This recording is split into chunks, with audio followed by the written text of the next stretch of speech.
Assalamualaikum warahmatullahi wabarakatuh. Tapi pun, selamat bertemu para mahasiswa. Hari ini kita akan melanjutkan yang kemarin, yaitu tentang aspek silvikultur. Hari ini kita akan bahas tentang sistem warna tani di Repong Damar. Adapun TPMK yang akan kita tempuh adalah mahasiswa dapat mengetahui tentang definisi Repong Damar, struktur dan fungsi Repong Damar, dan juga mengetahui bagaimana proses terbentuknya Repong Damar. Sub CPMK, mahasiswa dapat menjelaskan mengenai aspek silvikultur Repong Damar. Kita mulai dari pendahuluan. Repong Damar Krui ini merupakan bentuk kebun campuran dengan tanaman utama damar, sedangkan tanaman lain itu sebagai pengisinya, seperti buah-buahan, kayu-kayuan, serta tanaman pengisi strata bawah berupa perdu, semak, dan rumput-rumputan. Masyarakat Krui mendapatkan hasil dari Repong Damar untuk memenuhi kebutuhan hidupnya. Memang keberadaan Repong Damar di Krui ini merupakan suatu bukti bahwa mereka mampu untuk membangun suatu hutan dan juga memberikan kontribusi bagi mereka secara berkelanjutan karena mereka bisa mendapatkan damarnya dari Repong Damar tersebut. Bagaimana sistem warna tani di Repong Damar? Warna tani atau istilah lain adalah agroforestry. Ini sudah dikenal sejak lama oleh petani di Repong Damar itu. Lubis menyatakan bahwa hutan buatan dalam istilah masyarakat Krui adalah Repong Damar. Ini merupakan perpaduan yang kohesif antara pertanian dan kehutanan, atau istilah lain adalah agri-silvikultur. Di dalamnya terdapat multi-produk dan multifungsi. Artinya bahwa meskipun di sana itu kelihatannya hanya Repong Damar, tapi sebetulnya multi vegetasi. Artinya multi vegetasi juga multi produk dan juga multifungsi.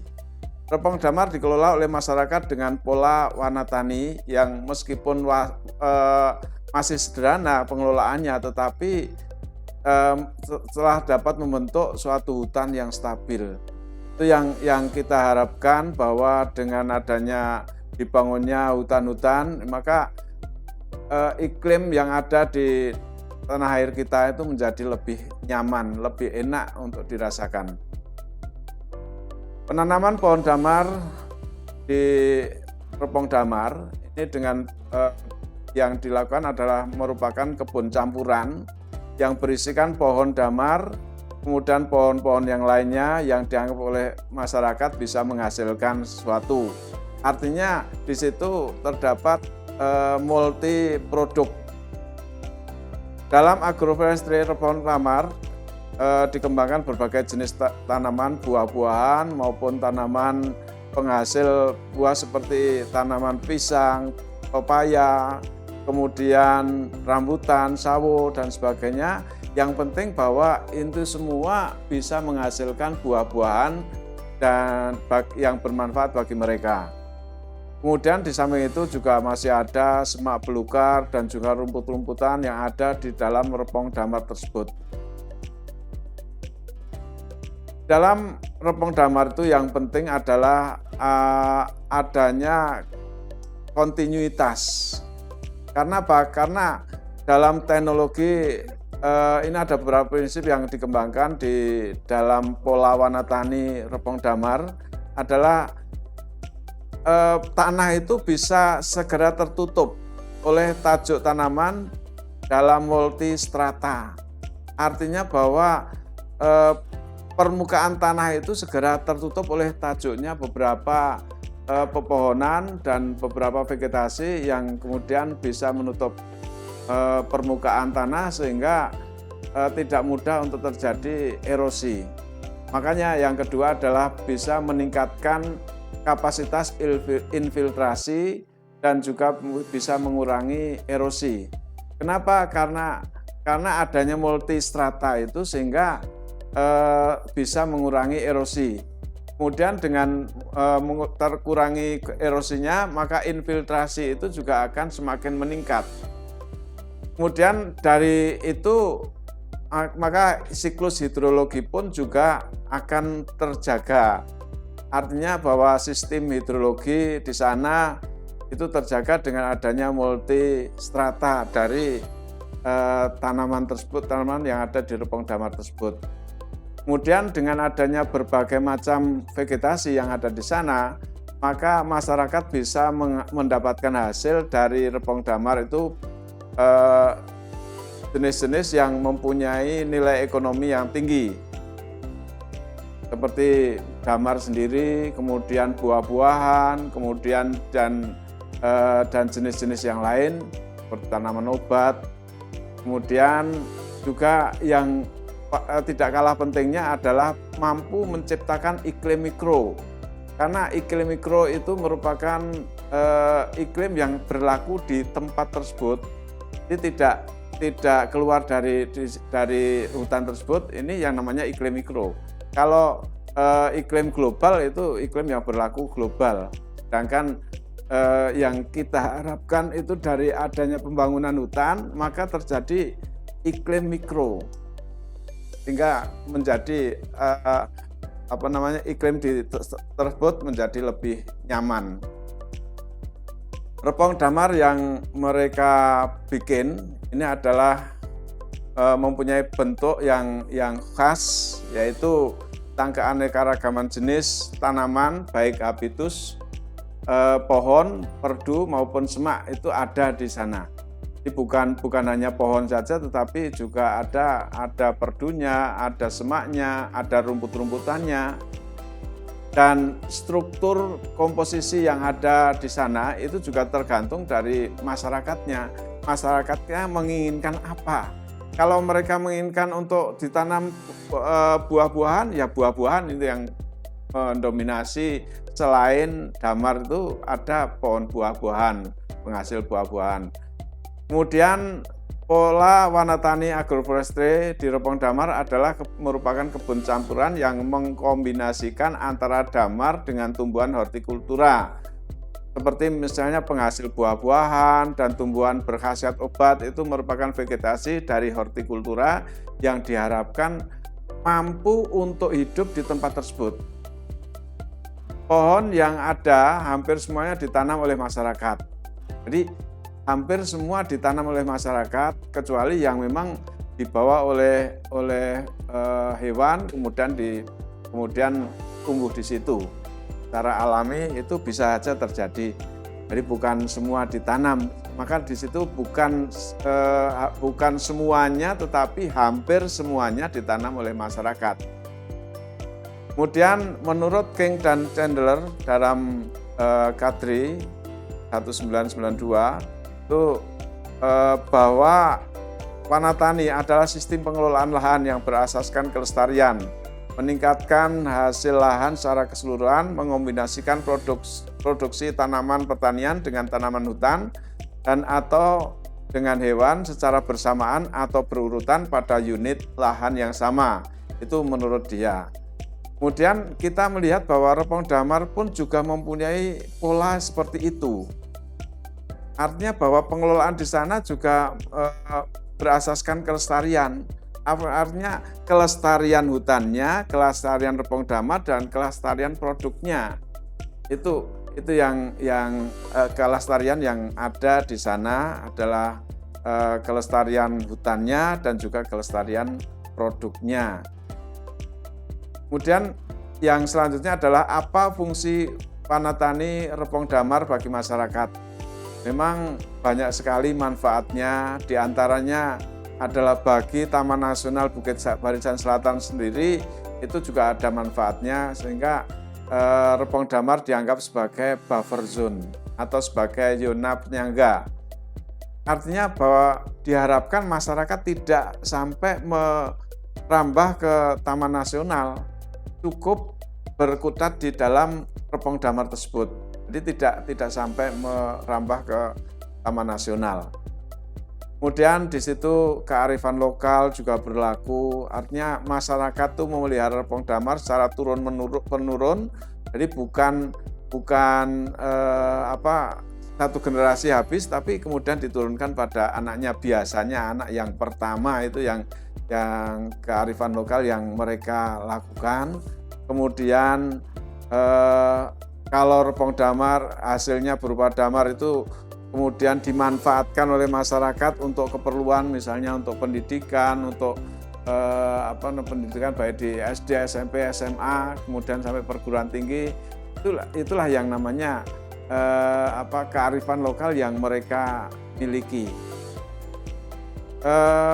Repong damar sebagai lahan mereka itu juga yang berpola warna tani itu juga mengundang fauna untuk datang ke situ, sehingga berbagai jenis fauna juga datang ke situ, mulai dari yang kecil sampai dengan yang besar juga ada, seperti misalnya gajah suatu ketika juga akan datang. Kemudian babi hutan itu banyak sekali.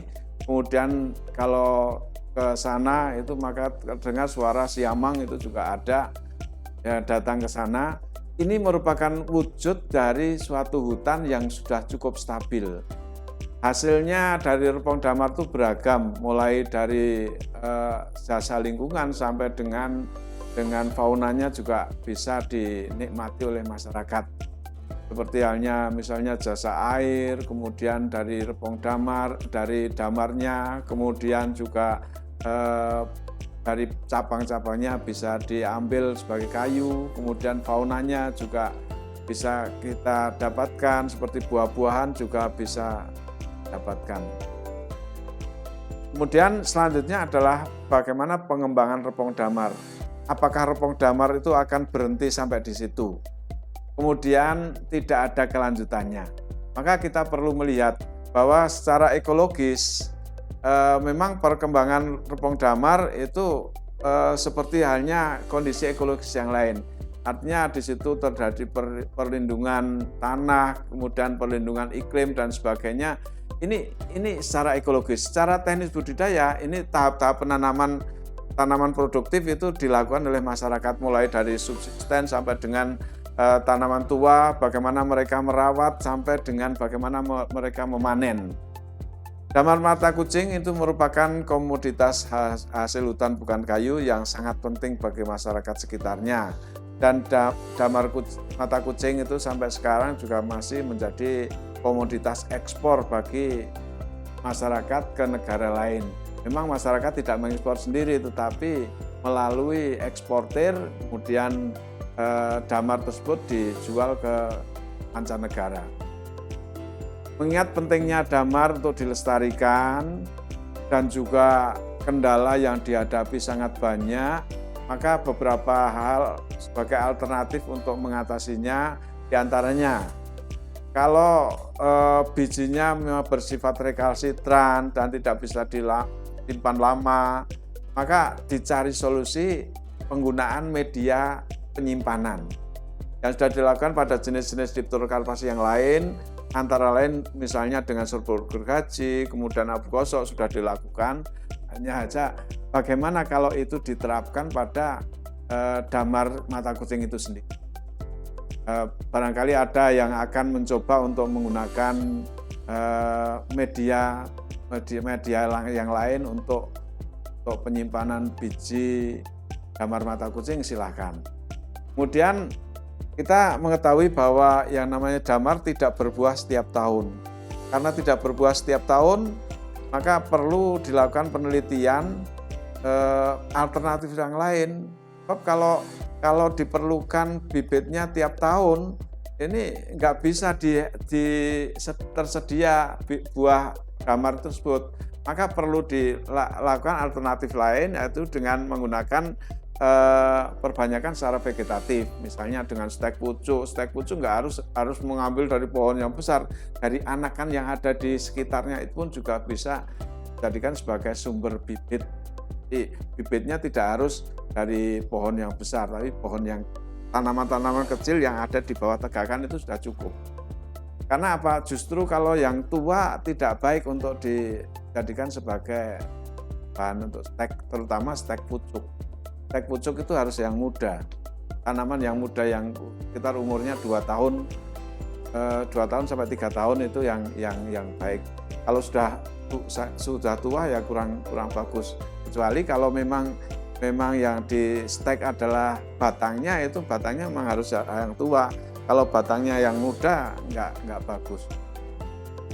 Kemudian sebelum menanam itu biasanya pangkal dari stek itu dicelup dulu atau diolesi dengan hormon penumbuh akar. Agar apa? Agar tumbuh akar. Kalau nggak direndam itu khawatirnya nanti nggak tumbuh akar. Walaupun sebetulnya secara alami juga bisa. Di situ sudah ada hormon penumbuh akar. Tetapi untuk memacu tumbuhnya akar perlu ada tambahan, yaitu hormon penumbuh akar. Kemudian yang lain lagi bahwa bibit itu mesti bersimbiosis dengan mikorizа. Maka bagaimana untuk bisa menumbuhkan mikorizа tanpa perlu melakukan inokulasi, yaitu dengan menggunakan anakan di bawah tegakan. Biasanya kalau anakan di bawah tegakan sudah bersimbiosis dengan jamur mikorizа itu. Makanya kalau yang ditanam adalah anakan di bawah tegakan, itu berarti sudah bersimbiosis dengan mikorizа. Kemudian kalau tidak dilakukan seperti itu, misalnya penyemaian dari biji, dari buah itu, maka kemudian diambilkan topsoil yang ada di bawah tegakan. Untuk apa? Di situ sudah ada spora-spora mikorizа yang ada di topsoil tersebut. Itu yang bisa digunakan. Barangkali nanti bisa silakan kalau ya ada yang mau melakukan penelitian, silakan penelitian mengenai simbiosis. Nah, kemudian kalau media tumbuh sudah banyak dilakukan, kalau media tumbuh memang sudah banyak dilakukan, penggunaan media tumbuh berbagai macam komposisi itu sudah banyak dilakukan. Yang penting adalah bahwa media tumbuh itu akarnya itu sudah bersimbiosis dengan mikorizа. Kalau akarnya sudah bersimbiosis dengan mikorizа, itu mau pakai media tumbuh atau tidak pakai media tumbuh yang bagus, ini perbedaannya tidak banyak. Karena apa? Karena mikorizanya itu cukup mampu untuk menyerap unsur hara yang ada di sekitarnya dengan cara menguraikan bahan-bahan organik yang ada di sekitarnya. Makanya serasa-serasa yang ada di permukaan tanah itu jangan dihancurkan, biarlah itu untuk santapan penguraian bagi jamur-jamur yang ada di situ.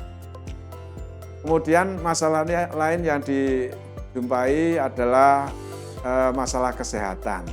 Kita mengetahui beberapa serangga dari familia Colithidae seperti kumbang ini banyak merusak baik buah maupun batangnya. Begitu juga batang penggerek yang menggerek batangnya itu akan merugikan dalam pengambilan damar tersebut. Begitu juga semut dan rayap itu juga bisa merusak. Adapun pada bibit yang muda atau tanaman muda yang ada di lapangan itu juga diserang oleh ulat. Ulat ini yang melakukan perusakan. Direktorat Perbenihan Tanaman itu sudah merekomendasikan yaitu dengan menggunakan insektisida. Itu yang dilakukan oleh Direktorat Perbenihan Tanaman. Saya kira untuk pertemuan kali ini kita cukupkan sekian. Mudah-mudahan yang sedikit bermanfaat bagi kita semua. Terima kasih atas perhatiannya. Assalamualaikum warahmatullahi wabarakatuh.